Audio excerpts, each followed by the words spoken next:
50 বছর স্বাধীনতার 50 বছর ধরে যারা পুরো বাংলাদেশের রাস্তাই ঠিক করতে পারে নাই, তারা কত বড় দুর্নীতিবাজ চিন্তা করে নাই। 50 বছর ধরে একটা দেশকে রাডারবিহীন থাকতে হচ্ছে, স্যাটেলাইটবিহীন থাকতে হচ্ছে, পারমাণবিক কোনো অস্ত্র নাই, নিউক্লিয়ার কোনো মিসাইলস নাই, কোনো জিওপলিটিক্যাল বড় বড় রাষ্ট্রের সাথে অ্যালায়েন্স নাই। পক্ষান্তরে উল্টা কুফার, তাগুত, মুশরিকদের দাসত্বে আমাদেরকে নিয়ে গেছে। তাহলে 50 বছরের খেয়ানতের লিস্ট করলে মানে এক আসমান থেকে দ্বিতীয় আসমান পর্যন্ত হবে আর কি লিস্টটা। এত খেয়ানত 50-60 বছর হয়ে গেছে। এখনো যে বিষয়গুলো নিয়ে আমাদের কথা বলতে হচ্ছে, এটাই হচ্ছে সবচেয়ে লজ্জার।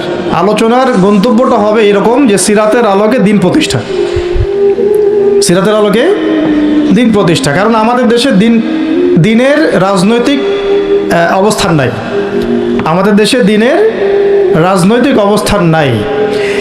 দিন কয়টা ক্ষেত্রে কায়েম করতে হবে, দিন সিরাতের আলোকে কায়েম করতে হলে কয়টা ক্ষেত্রে কায়েম করতে হবে সেটা আগে জেনে নেই।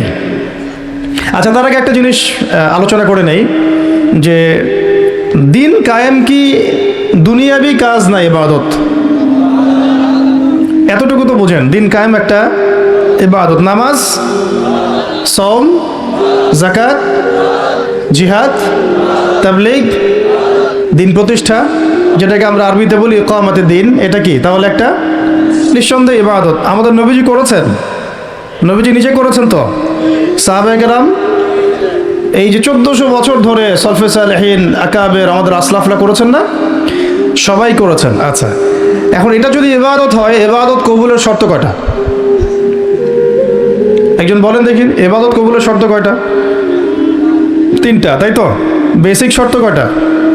3টা। একটা হচ্ছে ইবাদত হতে হবে এক আল্লাহর জন্য। কার জন্যে?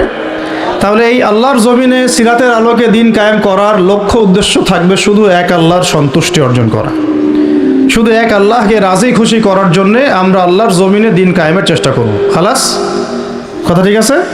আচ্ছা, যদি এখানে উদ্দেশ্য থাকে না আমি আমার পদের জন্য চাচ্ছি, না আমি নেতৃত্বের জন্য চাচ্ছি, না আমি কোনো একটা ফেরকার আমির হওয়ার জন্য চাচ্ছি, অথবা আমি কোনো রাজনৈতিক পদের জন্য চাচ্ছি, তখন ইবাদতটা ইবাদত বলে গণ্য হবে না, বা ইবাদতটার নেকির জায়গায় গুনাহ হতে পারে, নেকির জায়গায় গুনাহ হতে পারে, কারণ সেটা আল্লাহ পাকের সন্তুষ্টির জন্যে ছিল না। মানুষ আমাকে পপুলার মনে করে তাই আমি একটু গলা ফাটায় কথা বললাম, বিষয়টা এরকম না।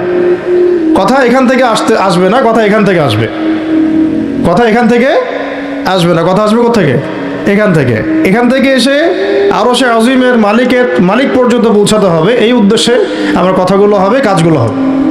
তাহলে দিন প্রতিষ্ঠার উদ্দেশ্য হবে এক আল্লাহর সন্তুষ্টি অর্জন করা, এটা প্রথম কথা। 2, রিজিক হালাল হতে হবে, সেটা তো আমরা জানি। রিজিক কি হতে হবে? হালাল হতে হবে, যেটা আমাদের 90%-এরই কম বেশি হারাম। কম বেশি কি 90%-এরই হারাম। দাড়ি টুপি পাগড়ি জুব্বা পরে আমরা যারা চলাফেরা করি, আমাদেরও বহু মানুষের রিজিক হারাম। অনেকেই সুদি কারবার করি, সুদি লেনদেন করি, অনেকেই মাপে কম দেই, অনেকে আবার আল্লাহর রাস্তায় সময় দিচ্ছি, বোনের সম্পত্তি দেই না। অনেকে দেখা যায় মাল সিন্ডিকেট করি, দাড়িওয়ালা লোক ফার্ম ঘাটে বসে ব্যবসা করছে, মাপে কম দিচ্ছে। দাড়িওয়ালা লোক যাত্রাবাড়িতে তার একটা গোডাউন আছে, সেখানে সে পণ্য মজুত করছে, সিন্ডিকেট করে দাম বাড়াচ্ছে। রিজিকটা কি হালাল হলো না হারাম হলো? তো রিজিক হালাল হওয়াটা এত কঠিন শর্ত, যেটা এই যুগে আসলে উতরে ওঠা খুব কঠিন। এই কারণে বহু কিছু হচ্ছে, আবেগ অনেক কিছু হচ্ছে, বড় বড় অনেক লেকচার আমরা দিচ্ছি ঠিকই, বাস্তবতা আসছে না। বাস্তবতা হচ্ছে যে আমরা সোশ্যাল, রাজনৈতিক, অর্থনৈতিক বিভিন্ন জায়গায় এখন পর্যন্ত ওই শক্তি অর্জন করতে পারি নাই যে শক্তি ওমর রাদিয়াল্লাহু আনহুর সময় আমাদের ছিল। এটা তো বাস্তবতা। কিন্তু মাঠে ময়দানে আমাদের কথা হচ্ছে মাশাআল্লাহ, অনেক বড় বড় কথা আমরা বলছি, অনেক সময় শোডাউন করে জনবল দিয়ে বা স্লোগান দিয়ে মনে করছি যে আমরা অনেক কিছু করে ফেলেছি, কিন্তু বাস্তবতাটা এমন না। বাস্তবতা অনেক অনেক অনেক বেশি খারাপ, যেটা আমরা চাই এই খারাপ অবস্থাটা দূর হোক, এই জন্যে আলোচনাগুলো আসা উচিত। বাস্তবতা হচ্ছে আবেগ দিয়ে দিন প্রতিষ্ঠা হবে না।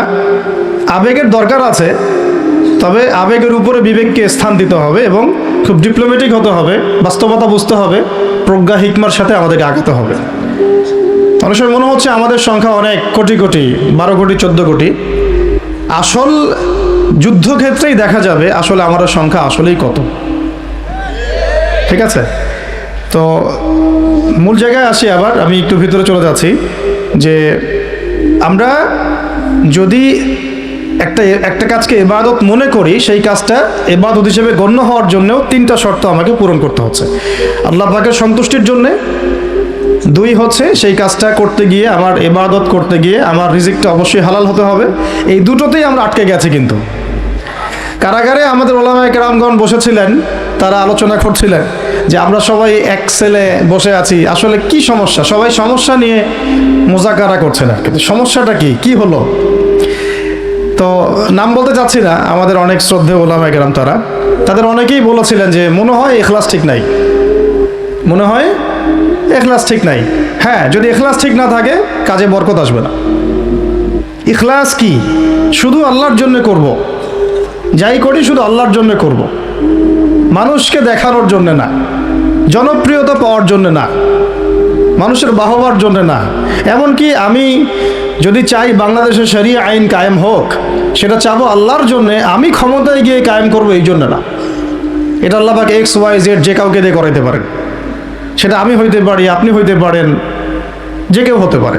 কিন্তু আমি চাচ্ছি শরিয়া আইন বাস্তবায়িত হোক। যদি আমি এভাবে চিন্তা করি যে না, আমাকে যেতে হবেই, আমি সেই কাজ করব, আমারই ক্ষমতা দরকার, তাহলে এটা হবে দুনিয়ার জন্য কাজ করা, আমি আমার ক্ষমতার জন্য করছি।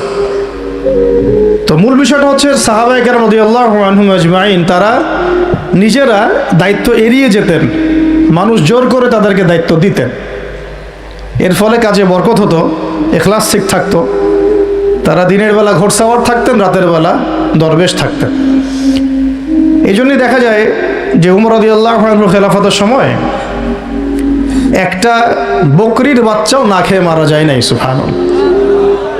আর একটু আগে তো আপনাদেরকে একটা এক্সাম্পল দিলাম যে আপনাদের 3 বারের রাস্তাঘাটের কি অবস্থা। তাহলে 50 বছর, স্বাধীনতার 50 বছর ধরে যারা পুরো বাংলাদেশের রাস্তাই ঠিক করতে পারে নাই, তারা কত বড় দুর্নীতিবাজ চিন্তা করে নাই। 50 বছর ধরে একটা দেশকে রাডারবিহীন থাকতে হচ্ছে, স্যাটেলাইটবিহীন থাকতে হচ্ছে, পারমাণবিক কোনো অস্ত্র নাই, নিউক্লিয়ার কোনো মিসাইলস নাই, কোনো জিওপলিটিক্যাল বড় বড় রাষ্ট্রের সাথে অ্যালায়েন্স নাই। পক্ষান্তরে উল্টা কুফার, তাগুত, মুশরিকদের দাসত্বে আমাদেরকে নিয়ে গেছে। তাহলে 50 বছরের খেয়ানতের লিস্ট করলে মানে এক আসমান থেকে দ্বিতীয় আসমান পর্যন্ত হবে আর কি লিস্টটা। এত খেয়ানত 50-60 বছর হয়ে গেছে। এখনো যে বিষয়গুলো নিয়ে আমাদের কথা বলতে হচ্ছে, এটাই হচ্ছে সবচেয়ে লজ্জার।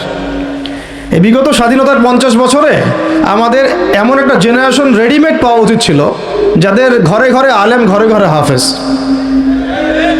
এখন ঘরে ঘরে খুঁজলেও, বোম মারলেও আলেম বের হয় না, ঘরে ঘরে খুঁজে ছান মারলে একটা করে হাফেজ বের হয় না, আলেম বের হয় না। ঘরে ঘরে ছান মারলে যে কোনো একটা টিকটকার ঠিকই বের হয়। এই বাস্তবতা।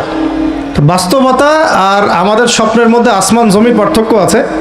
এগুলো হাসির কোনো বিষয় না, এটা হচ্ছে বাস্তবতা। মানে পুরা প্রাইমারি স্কুল থেকে শুরু করে প্রাইমারি স্কুলের শিক্ষক, প্রাইমারি স্কুলের টিচার এবং স্টুডেন্ট, হাই স্কুলের টিচার, অনার্সের স্টুডেন্ট, অনার্সের টিচার, মাস্টার্সের স্টুডেন্ট, মাস্টার্সের টিচার, তারপরে যে BBA MBA, তারপরে যে আপনার প্রাইভেট ইউনিভার্সিটি ইত্যাদি ইত্যাদি, ইভেন BCS সেক্টর, শিক্ষা কমিশন, MP মন্ত্রী, পার্লামেন্ট, সবগুলোকে যদি একটা জায়গায় আপনি বসান, সবাইকে এই 15-16 কোটি মানুষকে একটা জায়গায় বসান, দেখবেন যে এদের 90% কোরআন তেলাওয়াতি করতে পারে না।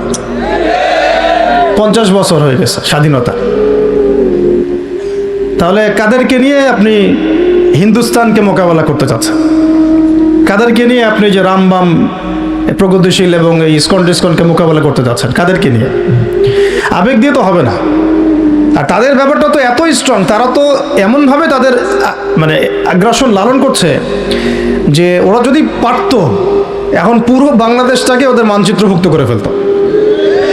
ষড়যন্ত্র কিন্তু এই পর্যন্ত, মেজাজটা আমাদের দাসত্বের মধ্যে চলে আসছে। আমরা শত্রুর চোখে চোখ রেখে কথাই বলতে পারি না। শত্রুর চোখে চোখ রেখে কথা না বললে তো সে আমাকে দাম দিবে না।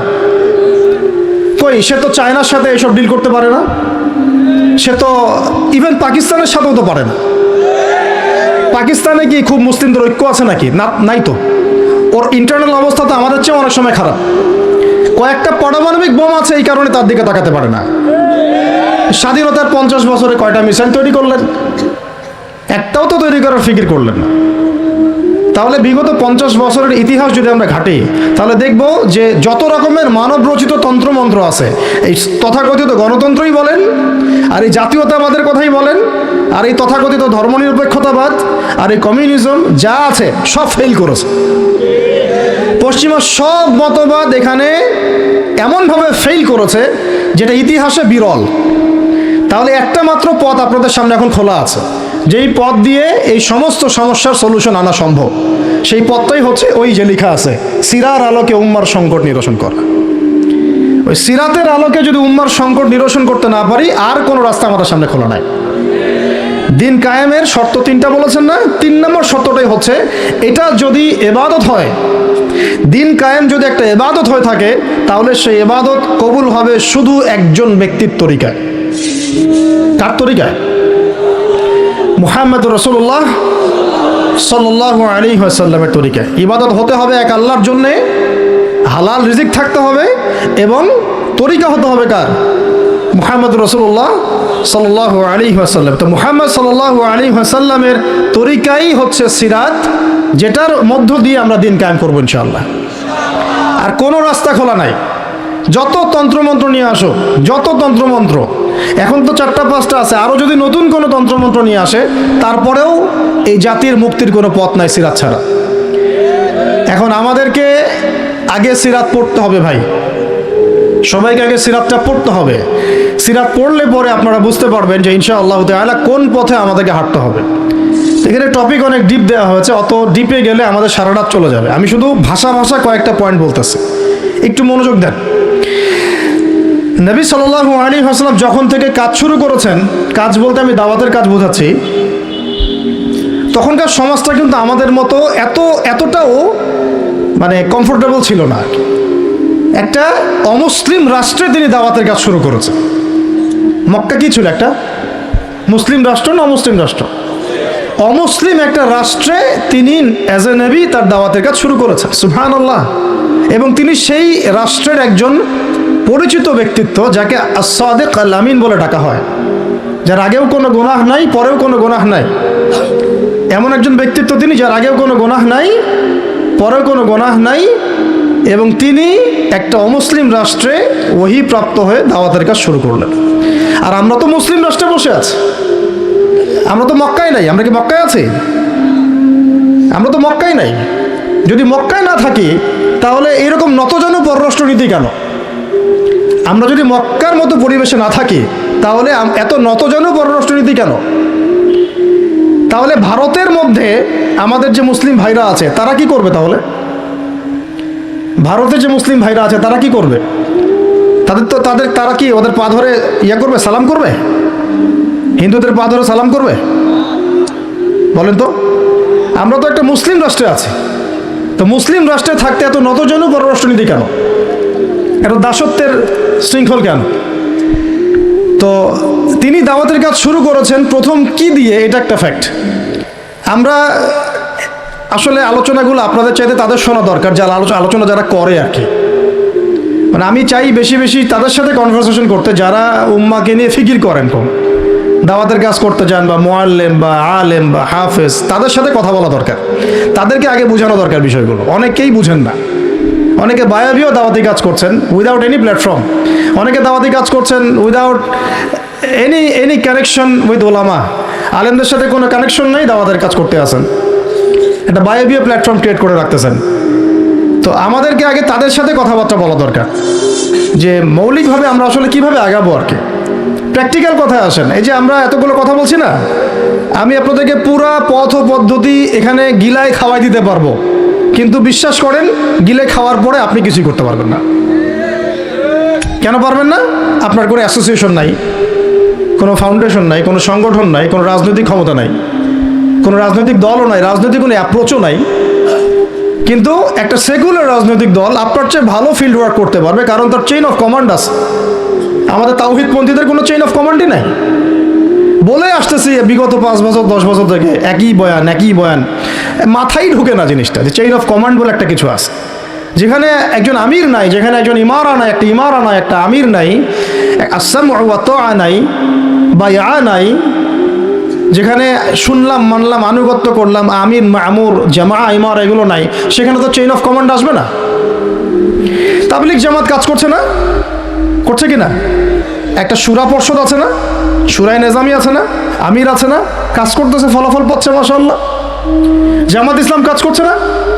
একটা চেইন অফ কমান্ড আছে, প্রত্যেকটা জেলায় জেলায় শাখা আছে, তারা তাদের উপরের লেভেল থেকে কোনো ডিরেকশন আসলে সেটাকে রুট লেভেলে বাস্তবায়ন করছে। হেফাজত ইসলাম তো আসলে কোনো রাজনৈতিক ব্যাকগ্রাউন্ড থেকে আসে নাই, এটা এসেছে, আপনারা তো জানেন হিস্ট্রি, কোন প্রেক্ষাপটে এটা তৈরি হয়েছে, শাপলা চত্বরে ঘটনা, তাই না? আর জামাত ইসলাম, আর কথা হচ্ছে যে আমাদের তো মানে পৃথক পৃথক প্ল্যাটফর্মগুলোর মধ্যে একটা ঐক্যবদ্ধ সমন্বয় সবার আগে দরকার, তারপরে আমাদের একটা বৃহত্তর চেইন অফ কমান্ড দরকার। তখন কি হতো যে উপর থেকে একটা কিছু ছেড়ে দিলে একদম নিচ পর্যন্ত আসতে সময় লাগতো না।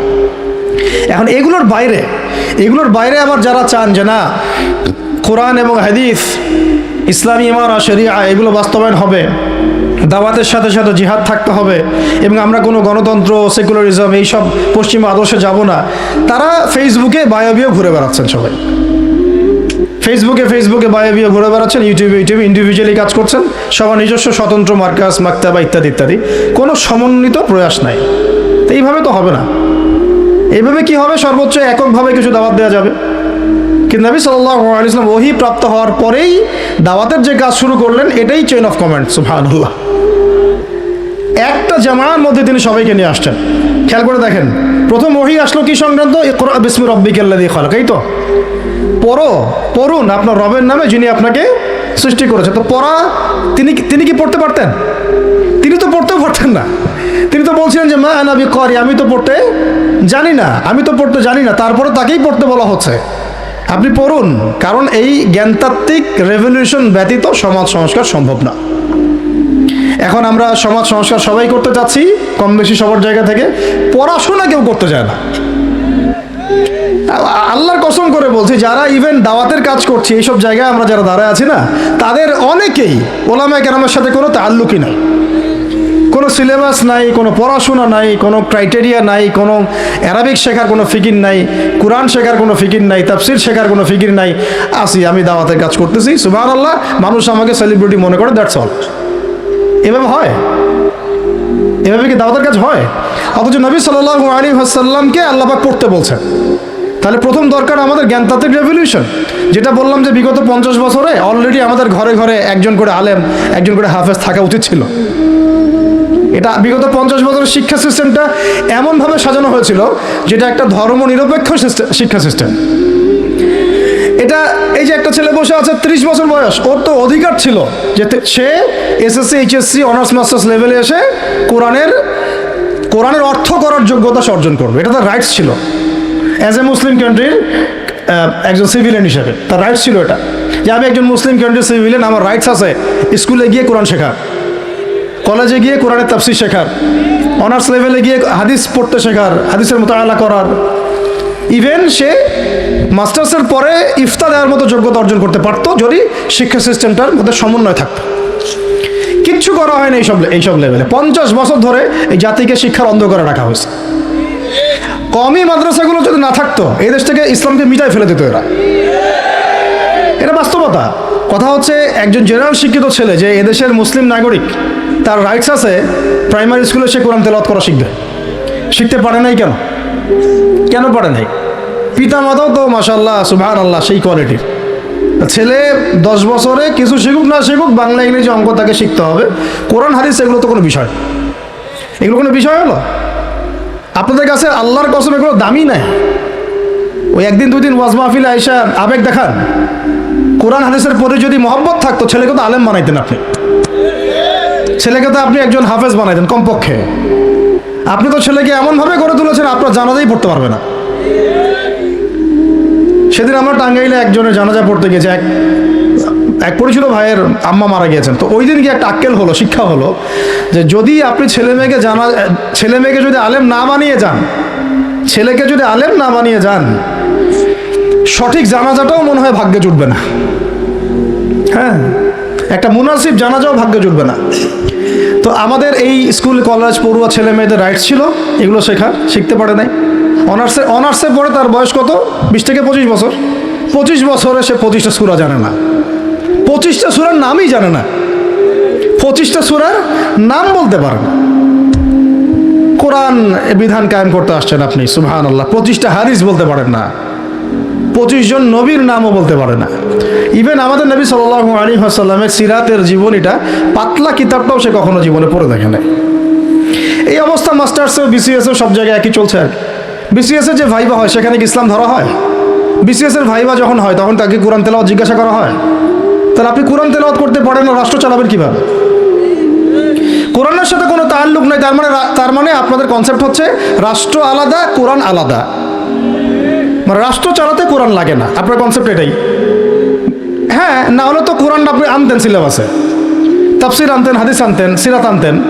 আপনার কনসেপ্ট হচ্ছে রাষ্ট্র আলাদা, কোরআন আলাদা, হাদিস আলাদা, এগুলো পড়াশোনা আলাদা, ব্যাংকিং সিস্টেম, ইকোনমিক্স আলাদা, ইসলাম আলাদা, তাই না?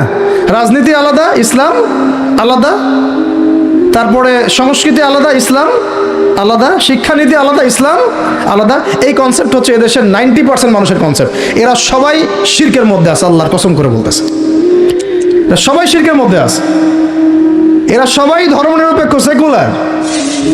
বাদ দিয়ে আমরা যারা দাড়ি টুপিওয়ালা কিছু মানুষ আছি, আমরা একটু মৌলবাদী চিন্তা করি আর কি। আমরা চিন্তা করি যে ইসলাম ব্যক্তিগত জীবনেও থাকবে, সংস্কৃতির মধ্যেও থাকবে, শিক্ষানীতিতেও থাকতে হবে, অর্থনীতিতেও থাকতে হবে, ইভেন রাজনীতির মধ্যেও থাকতে হবে।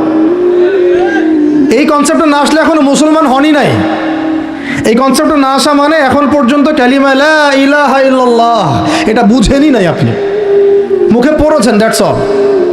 এই কারণেই তো লা ইলাহা ইল্লাল্লাহ পড়ার পরেও মোদির পা চাটেন বসে বসে। এই কারণেই, কারণ ওই লা ইলাহা ইল্লাল্লাহ তো আপনাকে ওটা শিখাই নাই, যে আপনি এক আল্লাহর সার্বভৌমত্বের স্বীকৃতি দেন নাই। এই হলো সমস্যাগুলো। তো সমস্যার গোড়ায় অনেক কথা আছে। এখন নবী সাল্লাল্লাহু আলাইহি ওয়াসাল্লাম কিন্তু দাওয়াতের কাজটা, এই যে সিরাতের আলোকে যেটা বলছেন, সমাজ সংস্কার এবং দিন প্রতিষ্ঠা এবং সমকালীন সব সংকট দূর করা, এটা শুরু করতে হবে জ্ঞানতাত্ত্বিক রেভলিউশন থেকে। পড়াশোনা করা শুরু করে দেন, আদারওয়াইজ আপনাদের সামনে ধ্বংস ছাড়া কিচ্ছু বাকি নেই। কি পড়াশোনা করবেন? অবশ্যই ইসলামিক কারিকুলাম থাকতে হবে। এরপরে আপনি জেনারেল লাইনের পড়াশোনা করেন, কোনো সমস্যা নেই। আর এই পড়াশোনা একা একা করা যাবে না, উস্তাদের সহবত লাগবে, ওলামা কেরামের সহবত লাগবে। আমি তো এটা বলি যে আপনি কারো লেকচার শোনার আগে আপনি আগে চেক করবেন যে তার ওস্তাদকে, কোথায় সেদিন শেখে, কার কাছ থেকে সেদিন শেখে, কোত্থেকে সে এই ইলমগুলো অর্জন করছে, তার লোক কোথায়। আবেগে ভাসলে হবে না এখন বিষয়টা। তো পড়াশোনার এখন যে আরও 20 বছর পড়াশোনা না করে আমি কোনো কাজ করতেই পারবো না এমনটাও না, কিন্তু পড়াশোনা আগে শুরু করেন। এখন আপনার কাজ পড়াশোনা শুরু করা, ইকরা বিসমি রাব্বিকাল্লাযী খালাকের হক আদায় করা এবং ওস্তাদের সহবতে থাকা। যেমন জেনারেল লাইনে পড়েছেন 20 বছর, একা একা কি পড়েছেন না, প্রতিষ্ঠানে গিয়েছেন, ডেইলি ক্লাস করেছেন, টিচারের সহবতে ছিলেন, বেতন দিয়েছেন, ব্যাসে থেকেছেন, তারপরে আরও কি করেছেন, বাবার জমি বিক্রি করে দিয়েছেন, বাবা মায়ের জমি বিক্রি করে, সেম অন্ততপক্ষে এতটুকু যতটুকু আপনি জেনারেল লাইনের জন্য করেছেন, জেনারেল লাইনে যদি যতটুকু করেছেন, ত্যাগ, শ্রম, মেধা খরচ, কষ্ট স্বীকার করা, এর যদি অর্ধেকও যদি দিন শিক্ষার জন্য করতে না পারেন, আপনি নিজেও মুনাফেক। আমরা নিজেরাও মুনাফেক তখন। বেশক আমাদের মধ্যে নেফাকি আছে, সুবহানাল্লাহ। আপনি একটা ডিগ্রির জন্য একবার 20 বছর ঢালতে পারেন, 20 কোটি টাকা ঢালতে পারেন, বাপের জমি বিক্রি করতে পারেন, মেসে থাকতে পারেন, ঢাকা বিশ্ববিদ্যালয়ের সেই লাইফ লিড করতে পারেন, এক বিছানায় 2 জন থাকি, ফ্লোরের মধ্যে ফ্লোরিং করে থাকা, হ্যাঁ, হাজার হাজার লাখ লাখ টাকা খরচ করা, কষ্ট করে সকালে ওঠা, রাত জাগা, পড়া, পরীক্ষা দেওয়া, অ্যাসাইনমেন্ট, কত কি। আমি তো জানি এগুলো, আপনারা তো অনেকে না জানেন, আমি তো জানি, আমরা তো ইউনিভার্সিটিতে পড়ছি। তো এই পরিশ্রমগুলো আপনি করছেন অনলি ফর একটা সার্টিফিকেট আর একটা চাকরির জন্যে, আর এর 10% কেন 5% আপনি করতে চান না দিনী শিক্ষার জন্যে। তো আমি মুনাফেক না হলে এই পৃথিবীতে আর মুনাফেক কে আছে? তো এই মুনাফিকদেরকে দিয়ে আপনি দিন কায়েম করবেন নাকি? শোনেন, আবেগ দিয়ে বিপ্লব হয়। আবেগ দিয়ে কি হয়? আবেগ দিয়ে বিপ্লব হতে পারে, আবেগ দিয়ে শরিয়া খিলাফা কায়েম হয় না। আবেগী হয়ে একটা বিপ্লব হতে পারে, কিন্তু আবেগ দিয়ে শুধু আবেগ দিয়ে শরিয়া খিলাফা কায়েম হবে না। শরিয়া খিলাফা কায়েম হয়েছে কাদের হাতে? সাহাবীদের হাতে। কাদের হাতে? আমাদের জিন্দেগি যখন সাহাবীওয়ালা হবে তখন শরিয়া কায়েম হবে। পড়াশোনা করে না, সাহাবীওয়ালা জিন্দেগি কিভাবে যাপন করবে? ওলামায়ে কেরামের সাথে তাআল্লুক নাই, সাহাবীওয়ালা জীবন কিভাবে যাপন করবে? নামাজের ঠিক নাই, সাহাবীওয়ালা জীবন হইল কিভাবে? কোরআন তেলাওয়াত করতে পারেন না, সাহাবীওয়ালা জীবন হইল? দিনের জন্য আমর বিল মারুফ নাহি আনিল মুনকারের কাজ নাই, ওই যোগ্যতাও নাই, তাহলে সাহাবীওয়ালা জীবন হইল কি? চেহারা সুরতের মধ্যে ইসলাম নাই, সুন্নতের প্রতি পাবন্দি নাই, সাহাবীওয়ালা জিন্দেগি হলো কি? সাহাবীদের হাতে বদর যুদ্ধ হয়েছে, জয়লাভ করেছে। উহুদ প্রায় জিতেইছে, এটা জিতেই বলা যায়, সাময়িক বিপর্যয় হয়েছে। খন্দক, খায়বার, মুতায়ার মুখ কাঁপিয়ে দিয়েছে কারা? সাহাবীরা। তো সাহাবীওয়ালা ইমান, সাহাবীওয়ালা আমল, সাহাবীওয়ালা আখলাক, সাহাবীওয়ালা মেহনত হলে পরে বাংলার মাটিতে দিন কায়েম হবে। ইনশাআল্লাহ না হওয়া পর্যন্ত এই লাভঝাপ করতে থাকা, আজকে এই বিষয় কালকে ওই বিষয়, আজকে এই ইস্যু কালকে এই ইস্যু, এগুলোই চলতে থাকবে। আমরা এটা চাই না। আমরা চাই এখন যেহেতু দাওয়াতের একটা সুবর্ণ সুযোগ আমাদের সামনে এসেছে, এখন যেহেতু আল্লাহ পাক, এটা আল্লাহ পাকের রহমত, এখানে সবাই ক্রেডিট নেওয়ার প্রতিযোগিতায় লিপ্ত আছে। আমার ক্রেডিটে হয়েছে, আমি এই করেছি, আমি সেই করেছি। এখন তো এমন দেখা যাচ্ছে যে ওই সময় কিছু বলেও নাই, সেও এসে এখন প্রধান উপদেষ্টার পা চাটতেছে বসে বসে। কি সুবহানাল্লাহ! মানে রক্ত দিল এক ভাই, মানে বছরের পর বছর কারাগারে পচে মরল একদল, বছরের পর বছর, দিনের পর দিন, মাসের পর মাস আয়না ঘরে ধুকে ধুকে মরল আর একদল। ঠিক আছে, বললাম দোকান থেকে বের হলে কেউ সুস্থ থাকে না। বছরের পর বছর মামলা মোকদ্দমা হচ্ছে একদল, এক একজনের ঘাড়ে তিনটা, চারটা, পাঁচটা, 10টা, 20টা করে মামলা। হ্যাঁ, তারপরে বছরের পর বছর এই ফ্যাসিজমের বিরুদ্ধে দাঁড়ানোর কারণে দেশ থেকে বিতাড়িত হয়েছে একদল, হয় নাই? শাপলা চত্বরে রক্ত দিয়েছে আর একদল। তারপরে এই ছাত্র ভাইদের হাজার হাজার পঙ্গু হয়ে পড়ে আছে বিভিন্ন জায়গায় আর একদল, আর শত শত মানুষ রাস্তায় প্রাণ দিল আর একদল, আর উড়ে এসে জুড়ে ক্ষমতায় বসলো আর একদল। সার্কাস চলতেছে। শুরুটা করবেন একবার ইখলাস ঠিক রাখা, দিন কায়েম করবো সিরাতের পদ্ধতিতে। অন্য কোনো পদ্ধতি আছে? আব্রাহাম লিঙ্কনের পদ্ধতি চলবে?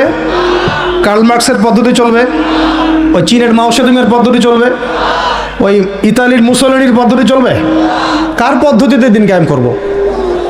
একমাত্র মুহাম্মদ রাসূলুল্লাহ সাল্লাল্লাহু আলাইহি ওয়াসাল্লামের শেখানো সিরাতের সুন্নতেই আগাতে হবে। এখন আগাতে গিয়ে প্রথম কাজ আপনারা আমার কি? ইখলাস ঠিক রাখা, রিজিক হালাল করা, নবীর তরিকা ফলো করা, তারপরে দ্বীনের ইলম অর্জন করা। একা একা ইলম অর্জন করবেন?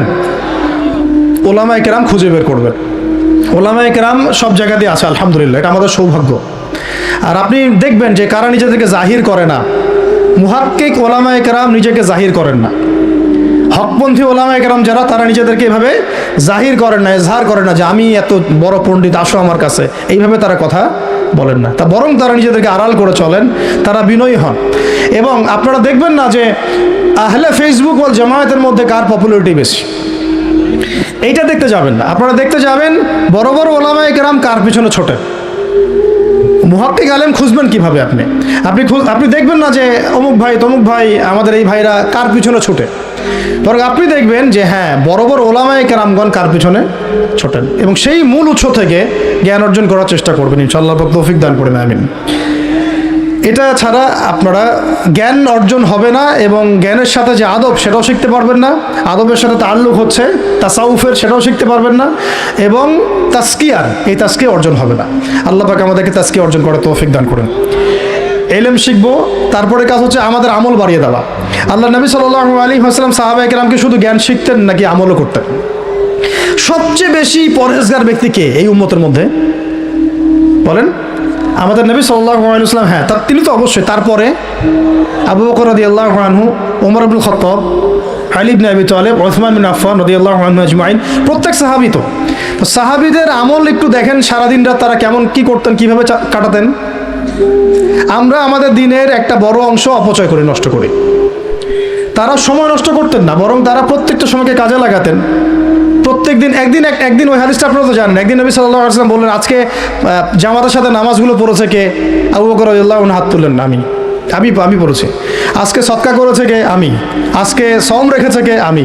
আজকে জানাজায় শরীক হয়েছে কে? আমি।